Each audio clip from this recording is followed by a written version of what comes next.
చిత్తూరు జిల్లా పలమనేరు నియోజకవర్గం గంటవూరు బీసీ కాలనీలో శ్రీ తిరుపతి గంగమ్మ ఆలయాన్ని పూర్వం గ్రామ పెద్దలందరూ కలిసి నిర్మించారు.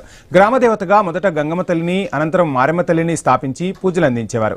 20 ఏళ్లుగా అమ్మవార్లకు నిత్యం పూజలు అందించేవారు. 2025 మే నెలలో ఆలయ కమిటీ సభ్యులు అందరూ కలిసి స్థానిక వ్యక్తి అయిన మురుగన్ను ఆలయ కమిటీ చైర్మన్ గా నియమించడంతో అప్పటి నుంచి ఆలయ రూపురేఖలు మారిపోయాయి. గతంలో కంటే ఇప్పుడు ఆలయం ఎంతో అభివృద్ధి చెందింది. ప్రతి సంవత్సరం గంగమ్మ జాతర అత్యంత వైభవంగా నిర్వహిస్తున్నారు. ఈ 6 నెలలుగా ఆలయం నందు పౌర్ణమి రోజు అమ్మవారికి ఉంజల సేవ నిర్వహిస్తున్నారు. ఈ కార్యక్రమానికి వేలాది మంది భక్తులు తరలి వస్తున్నారు. అమావాస్య రోజున అమ్మవార్లకు ప్రత్యేక పూజలు నిర్వహించిన అనంతరం గంగమ్మ తల్లిని పురవీధుల్లో ఊరేగింపుగా నిర్వహించి భక్తులకు దర్శన భాగ్యాన్ని కల్పిస్తున్నారు.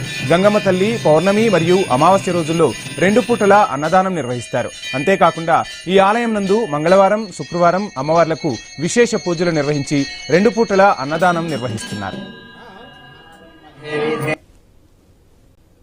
శుక్రవారము, మంగళవారము దినాల్లో విశేషమైనటువంటి ఫలపంచామృత సుగంధ ద్రవ్య అభిషేకము, తరువాత విశేషమైనటువంటి పుష్పాలంకార సేవ జరుగుతూ వస్తుంది. అలానే మన నిత్య కైంకర్యాలైన తరువాత అమ్మవారికి ఉదయము సాయంకాలము మన దేవస్థానంలో ఉదయము సాయంకాలము అన్నదానం అయితే జరుగుతూ వస్తోంది. అలానే పౌర్ణమి దినంలో అమ్మవారికి సాయంకాలం పూంజల్ సేవ నిర్వహించడం జరుగుతుంది. డాక్టర్ శ్రీధర్ హాస్పిటల్ ఆధ్వర్యంలో